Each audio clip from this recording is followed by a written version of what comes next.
All right, Jim Brown, what's up, brother? Not much, man. How you doing? Ah,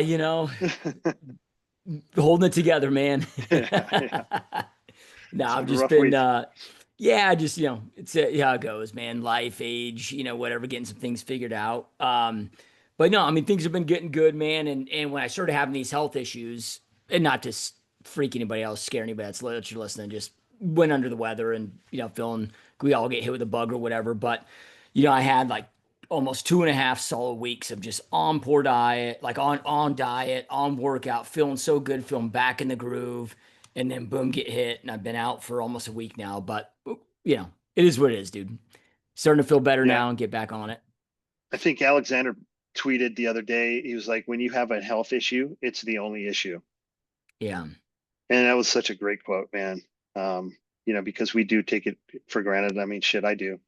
When I can go into the gym and my shoulders feel great and everything's cool, I'm at the point now where I appreciate it, but man, it took a long time to get there because it could yeah. go away. You swatted a bee and it can go away. So anyway, All right, man. So today wanted to do a deep dive into pre-workout, intra-workout, post-workout.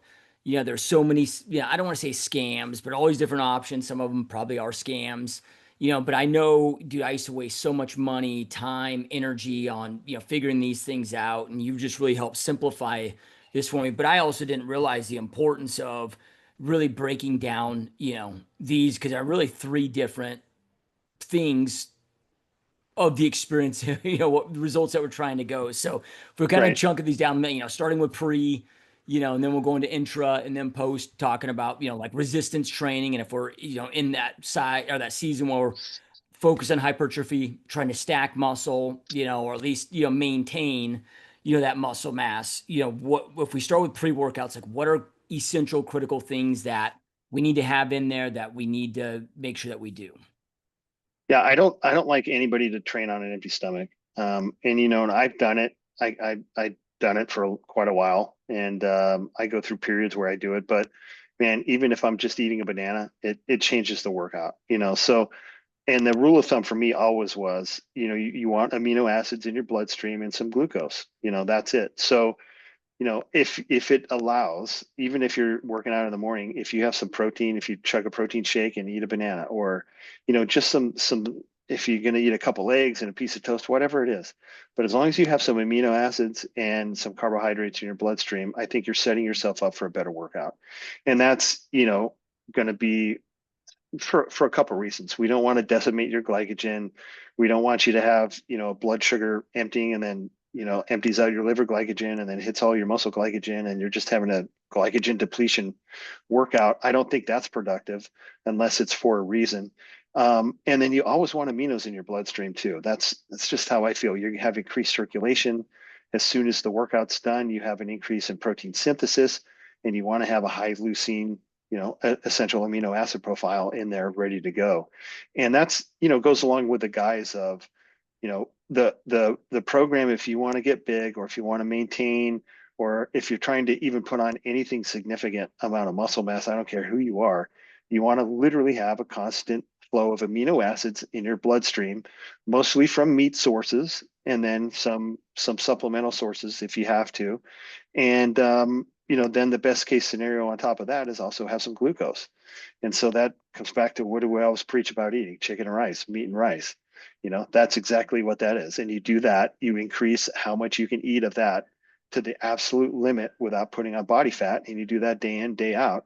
And then you train hard. That's really it. So that all starts with not training on an empty stomach and having that first meal where you have protein and some carbs in your system. So then, I've read different studies of, like making sure they eat at least like given a full hour, like because it Yeah. could, things have to get time to work through the system, to work into the gut lining, to work into the muscle cells, and I'm probably jacking up all the terminology here, but you know what I mean? Like Right, right. you gotta give it time to digest and get to work. And I've heard that that takes at least 60 minutes, Yeah. so is that something where it's like 60 minutes, 90 minutes? Like, is there too Well, long? Also, like I've always been like, oh man, if I eat and then I wait beyond 2 hours before I work out, then I start feeling like, oh, I need to eat again before I work out.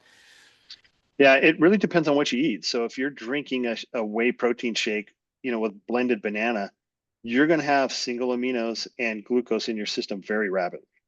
So that you don't really need to have an hour. If you're eating a steak and some toast or a steak and a potato, yeah, you probably want an hour. You're not going to start to digest it and get, glucose or, carbohydrates and proteins broken down into single aminos, short chain aminos, and all that through your gut into the bloodstream. Probably not in an hour, but maybe that's when it starts. And it's going to last for quite a long time. So it really depends on what you're eating. If, I mean, I think egg whites are going to get into your system faster than meat, so there's some things like that to consider. But I think as long as it starts and you're not too bloated or you don't feel too heavy, and by the time you drink your pre-workout or whatever you're drinking, caffeine, you're bloated and full and you can work out. I don't think it's too critical. I always say, 60 to 90 minutes. Unless again you're doing something like a whey protein, a banana, that can be fucking 5 minutes, and then you're gonna be loaded. So it really depends on what the source is. Yeah. Then you mentioned, so we got your pre-workout meal. Then you mentioned like pre-workout. A lot of us, we hear that, we think of like, I don't know, what's it called? Like the C4, or like the little, Yeah, the there's spoons that you put in that jack you yeah. with caffeine and get you, with niacin and get you tingling. Yeah. Well, I'm not so big on that. My pre-workout's literally an energy drink and maybe an ephedra depending on the day, but that's it. Caffeine for the stimulation. And I don't really all that pre-workout horse crap doesn't do it. The itching of your skin doesn't do a goddamn thing for building muscle. So it's really just stimulant intake. And that could be coffee and honey. That's a fucking great combo. That's a great pre-workout, anything like that. But when I say pre-workout, I'm talking specifically at least caffeine or some type of stimulant, or if you combine it with, our nootropic, then you have a stimulant in that. And there's nootropics. So pre-workout doesn't have to be, like C4 where it's caffeine at 500 milligrams and a bunch of other shit, 15 other things that don't do a goddamn thing for you. Yeah. Yeah. And I'm not going to lie, dude. Like I enjoy them, but the thing I hate Yeah. about them is then when I run out, then my workout. So like I quit taking it, I don't know, several years ago. Any Yeah. element of a pre-workout like that would get me, because I was like, man, then when I'm out or if I'm on vacation, I forget it. Then I Yeah. was like, I should be able to have a great workout without this crap. Yeah. Yeah. And we can go into some of those, but really the caffeine is with this the stimulant part is the only thing that really that's what you're doing. The other stuff, betaine, HCl, and taurine, all this other crap, that's not going to do a goddamn thing for Yeah. in terms of building muscle or to get you stimulated to do a monster workout. So when I say pre-workout, I'm specifically just talking to stimulant. Okay. So then we got the intra. And until I met you, dude, I never did an intra, never really, I mean, I heard about it time to time, but I never, I always hit the pre and post, but never the, but also I never Yeah, worked out for, 90 minutes or 2 hours either. It was always, quick yeah. 45 minutes where maybe I didn't need them, but what's essential for the intra? Well, now with the advent of EAAs, essential amino acids, they're cheap, they're available in all 1,000 different flavors, whatever. Back in the day, I used to drink protein concentrate, with maltodextrin in it. That was my pre-workout, and it's a little thick. It's a little much to drink, because then you got like this chalky taste in your mouth during your workout and fucks up your gum and all this shit. But man, that stuff worked great. As soon as I started doing that, my body exploded. Recovery went up incrementally, and that's when I really, really started putting things together and started growing. But fast forward to today, we have these amino acid formulas. We can buy amino acids that are flavored great. You can have it with artificial flavors or natural flavors, whatever you want. That in any type of carbohydrate, honey's the best, but you can put whatever you want in it. And that's really the intra workout. You can put your creatine in it if you want to, but you know, uh, you want the short chain, high leucine content amino acids, and then you want a little bit of glucose or carbohydrates with it. Honey's the fucking excellent choice. Now, if you do that and you don't have any carbs in your system and you're ingesting whey or you're ingesting amino acids and it's during a workout, you're probably going to convert some of those to glucose for fuel.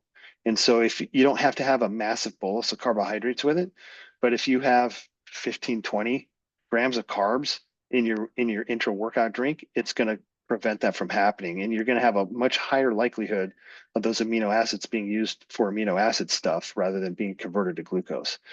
And you probably should, unless you're fat and your nutrition's all fucked up, you're going to feel those carbohydrates and they actually help you have a better workout.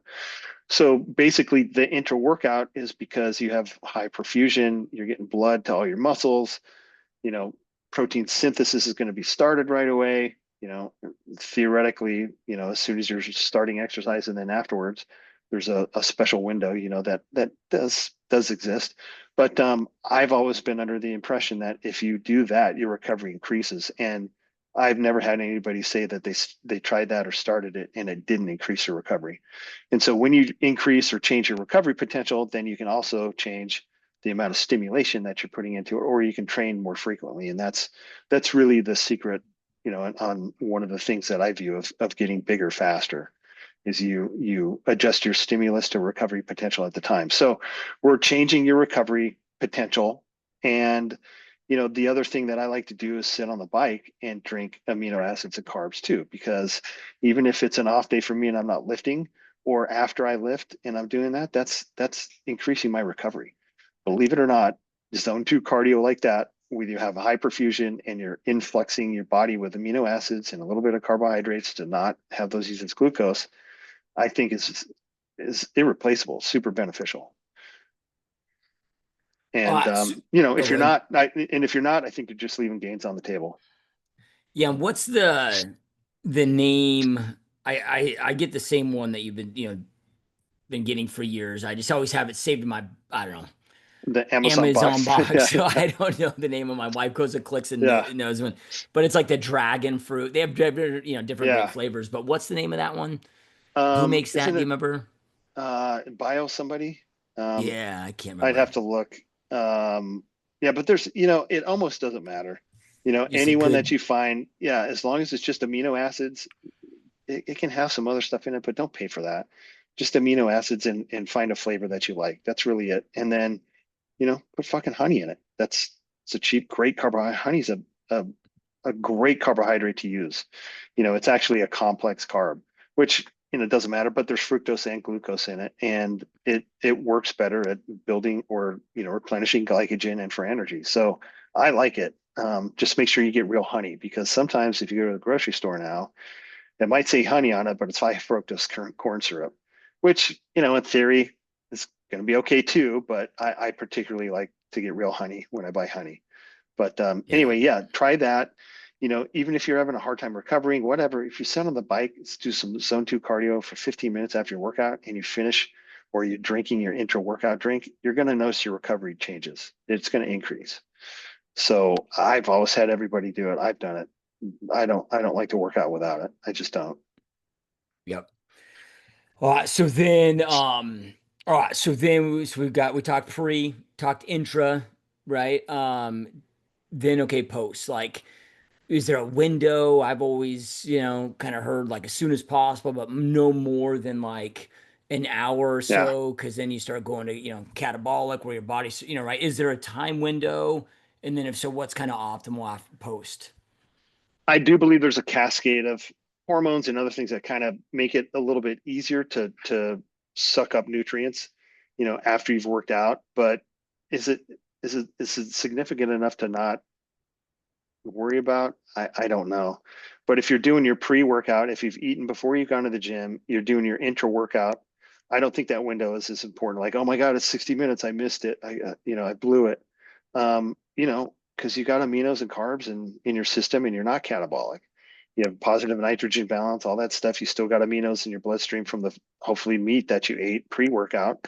And that's kind of like a slow drip of aminos that are going to be going for hours throughout the day. You know, if it's a steak, it's got to be quite a quite a long time versus you know a whey protein. But yeah, as soon as you can eat when you're hungry, typically I'm hungry right after I work out, and so back to the same thing, man. Chicken and rice, whatever, meat and rice. So it's going to be depending on what you're doing. You know, we like to carb cycle where we go lower and higher, but yeah, you're going to eat low fat, high protein, carbohydrate meals, and so that would be your post workout as well. Yep. I know it's not sexy. There's no big secret. Yeah, but that's why I like to talk about it, man, because I mean, I've wasted so much money on this, different crap. And every time I, come back to it, it's just back to the basics, Yeah. right? But the shit works, dude. I think everybody tries to go out there and complicate it. And, and there's a lot of scam artists out there, man. I think I Yeah, can't we remember need the person, but you were talking about, this new intro workout that's just got all this bullshit in there that people, yeah, dude, if you see a product that has ribose and HMB on it in it, either the person is completely retarded or they're unethical because those things were flushed out. I mean, for fuck's sake, man, EAS introduced HMB like it was going to be the new Jesus molecule. And that was like what, 90s? I yeah, mean, I fell for it. I remember paying $90 in the 90s. Of course, I had a wholesale price, but I remember paying $90 for HMB. And this is when I was natural. I'm going, okay, I'm going to give it a shot. So didn't take anything, eating the same things, working out, training the same. I was taking 9 grams a day, which was the study, the clinical dose, which is fucking outrageous. It was literally $90 a month at my wholesale cost to do that. And it was 9 grams a day. It didn't do a fucking thing. Same with ribose. Like the dose on ribose, the secret sugar that does all this bullshit, I think you're taking 2 grams of it. Something stupid. Like, what the fuck is 2 grams of a secret sugar going to do? I never felt any of that shit. There was all these secret sugars and all this shit. It doesn't work. So if you're buying an intra workout drink and it has amino acids, great. If it has anything else like all this other horse shit, you're stupid. You're throwing your money away. And it yeah. was created by somebody who's either unethical or they don't know what the fuck they're doing. They just typed it in to create me a product, Grok, and it fucking spits out that horse shit. Yeah. Yeah, and it's 'cause I remember when I first met you. I mean, I was probably popping like 30 different supplements a day, but very quickly you're like, all right, dude, let's ditch 27 of those. Three of those are okay. Yeah, But then I didn't really have a rhyme to the reason of taking them. I wasn't getting blood work yeah. done. I didn't know what I was deficient in, not deficient in, what was, it's just, dude, like, you know how it was, man. You read the muscle mags and Oh, told you dude, do this, I and then know. you start six of them at once. Well, you get results, but you have no idea if it was just one of the six or two of the six. So then now you're kind of stuck buying all six. Yeah, and most of the guys, well, a lot of the guys that I talk to, they're either on TRT or running performance enhancing doses. So the fuck would you waste your money on HMB for? Yeah. You're in a different universe now. It's ridiculous spending on food, man. you know and as far as bodybuilding supplements, I mean, the only bodybuilding supplements I have and I've used for a very long time is protein. It's amino acids. It's either in the form of essential aminos or a protein supplement. Creatine is in there, and that's really it for bodybuilding supplements, other than hormones. But Yeah. all the rest is just horseshit. It's a waste of money. It's really not going to do anything. And guys, all these fucking ingredients, it, it's already been done. We've tried it. We ran it. It didn't do shit. And now it's being rediscovered. It drives me fucking nuts. And Yeah. people fall for it just like we did. And it's frustrating to see, you know. Yep. But Yep. History always repeats, man. Always, all these fads, always a way of coming back. yeah. So then, and I know we don't have time to go in depth on it, but I heard you talking about it recently. I've never heard about it, but just from a very high level, I'm just curious, like, dude, what is Mod C? Oh man. So there's a lot of peptides that are in that kind of category now that are supposed to, energize your mitochondria. And I'm just going to paint a really high level, kind of over this to get you up to speed. But that's the one that I've been trying lately, and I've been fucking blown away. The difference is, there's a lot of peptides and I don't know, research type chemicals that are supposed to supercharge your mitochondria. Well, I never really felt those, by themselves because I take them, but I got healthy mitochondria. I'm not fat. I do cardio. I do some hit sessions. When I lift, I'm lifting very heavy. I'm healthy. So I don't really expect, I'm not metabolically broken. I didn't really expect to get much out of those, and I didn't. But Motzi is a little bit different because it goes in and it doesn't just supercharge your mitochondria, it literally fixes the machinery in your mitochondria. And so it's approaching it from a different angle. And we'll do a podcast on this later where we kind of dive into the, mechanisms and, what it does in a physiological level a little bit better, but not to get too boring because shit, when I listen to somebody explain it, I even fall asleep. But um, it that again, super high level. Don't kill me if you know what you're really talking about here. But it goes in and it fixes the machinery in your mitochondria and makes it work more efficient. That's different than pouring gasoline on it or supercharging it. So when you fix the machinery, everything else in theory should work better. And and dude, I've been blown away with it. Just the energy levels I have, or it's definitely doing something. So first I got attracted to the science and what it was promised to do, and most of that shit doesn't do it, but this is one that did. So I'm very impressed with it. More to come on that, but Yeah. I'm gonna get you to try some. It's pretty incredible. Yeah. Hell yeah, man. I'm excited because it's, well, one thing I love about you is you always test things very heavily, personally, right before even talk about them publicly or give any opinion on it, but then too, Right. it's very rare that I hear you, like I'll hear all these things on, I don't know, X or YouTube, whatever, of all these things are amazing, you know, Yeah.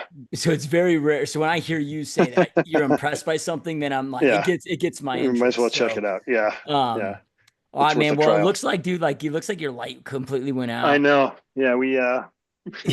Well, I know it's like a It's 3 hour dark in time Florida. difference. Yep. Yep. We just caught it too because I went spearfishing today, so I just got home in time. Okay. But yeah, I didn't get a light started. But That's all right, anyway, man. That's all right, dude. So then, all right, you guys. Well, that's probably a good place to end it. Any questions that you guys have or any topics that you'd like us to cover here, on this weekly health and fitness podcast, we do drop a comment. Happy to do a deep dive into, anything there. I'm definitely excited to talk more in the future about Mod C. Also excited to hear an update. It's been a little while since we've done a Reddit True Tide update on your experience there. So we'll have to, within the next couple weeks, maybe, you know, do yeah. some jam sessions Oh, on. we'll be talking about that a lot because I'm never going off that. I can tell you that much. Yeah, That's my yeah. favorite thing. Yeah. Man, But I'm doing it. I've been hesitant. I know I've said I'm going to do it like 3 times, but now I'm going to do it. right So, on. all All right. Well, right. those watching, listen, as always, we truly appreciate you. And Jim, man, appreciate you jumping on with us as always, brother. Yeah, man. Always a good time. All right. We'll see you guys next time. Peace. Yeah.